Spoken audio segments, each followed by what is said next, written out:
পাক ভারত যুদ্ধ বন্ধ হোক সেটা ভারতের জনগণ চায়নি।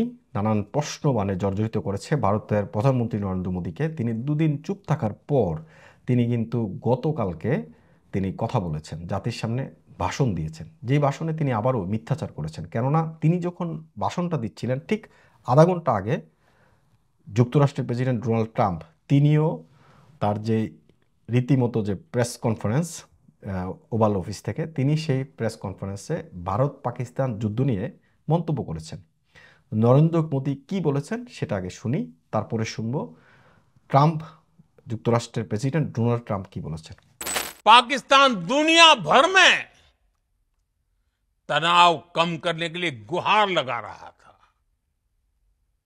और बुरी तरह पीटने के बाद इसी मजबूरी में 10 मई की दोपहर को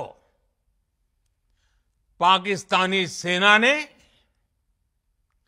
हमारे डीजीएमओ को संपर्क किया। I said, come on, we're going to do a lot of trade with you guys.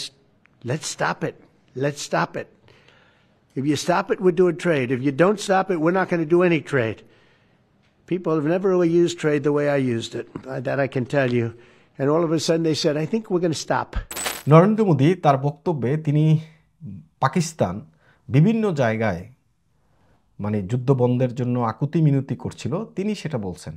এবং ভারতের যে অস্ত্র সম্ভার সেটাকে ভয় পেয়ে পাকিস্তান বিভিন্ন জায়গায় তার যে আকুতি মিনতি সেটা অব্যাহত রাখার ফলশ্রুতিতে এই যুদ্ধ বন্ধ হয়েছে, সেটা বলছেন নরেন্দ্র মোদী। কিন্তু ডোনাল্ড ট্রাম্প যেটা বলছে, তিনি কিভাবে যুদ্ধ বন্ধ করলেন সেটা ছিল এমন যে ভারত এবং পাকিস্তান উভয় দেশকে ডোনাল্ড ট্রাম্প হুমকি দিয়েছেন বাণিজ্য বন্ধ করে দেওয়ার। অর্থাৎ দুই দেশকে তিনি রীতিমতো ধমকিয়েছেন যে তোমাদের সাথে বাণিজ্য হবে না, যদি যুদ্ধ বন্ধ এখনই না করো।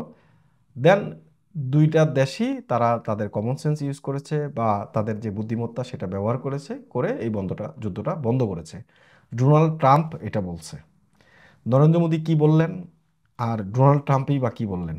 তাহলে এই মিথ্যাচারের কেন ভাই, মিথ্যাচারের দরকারটা কি ছিল? জাতির উদ্দেশ্যে ভাষণ দিয়েছেন, জাতিকে আপনি বুঝিয়েছেন আপনারা শক্তিশালী, কিন্তু জাতি তো সেটা মানেনি। ভারতের জনগণ নরেন্দ্র মোদীর এই বক্তব্য গ্রহণ করেনি। আপনারা দেখেন কংগ্রেসের যে শাসনামল ছিল তখনকার সময় ভারতে যে কনস্টিটিউশনে সেকুলার কান্ট্রি অর্থাৎ সাম্প্রদায়িক একটা দেশ হিসেবে পরিচিতি ছিল। নরেন্দ্র মোদী ক্ষমতায় আসার পর অর্থাৎ বিজেপি সরকার গঠন করার পর ভারতে যে সাম্প্রদায়িক সম্প্রীতি সেটা বিনষ্ট হয়ে গেছে এবং হিন্দুত্ববাদ যে সরকার, সেই সরকার প্রতিষ্ঠার জন্য তারা উঠে পড়ে লেগেছে। সেখানে সংখ্যালঘু মুসলিমদের উপর ধারাবাহিকভাবে নির্যাতন করা হচ্ছে।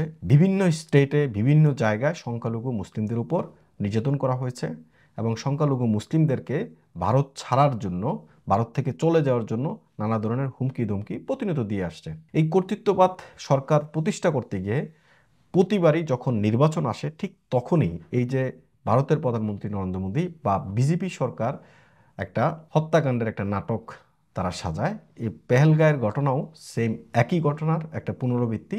যেহেতু বিহারে নির্বাচন সামনে, এই নির্বাচনকে সামনে রেখে তারা এই ধরনের হত্যাকাণ্ডের ঘটনা ঘটিয়েছে। একটা কথাও আমার না, আমি বলছি না, এগুলো ভারতের যারা রিপোর্টার আছে, টেলিভিশন সাংবাদিক আছে, যারা সত্য কথা বলে, যারা ইউটিউব চ্যানেলে কথা বলে, ভারতের জনগণ যারা কথা বলে, তাদের কথা হচ্ছে এমন যে প্রতি বছরই যখনই নির্বাচন আসে, প্রতিবারই বা বিভিন্ন সময় নির্বাচনের আগে এই ধরনের একটা ঘটনা ঘটে।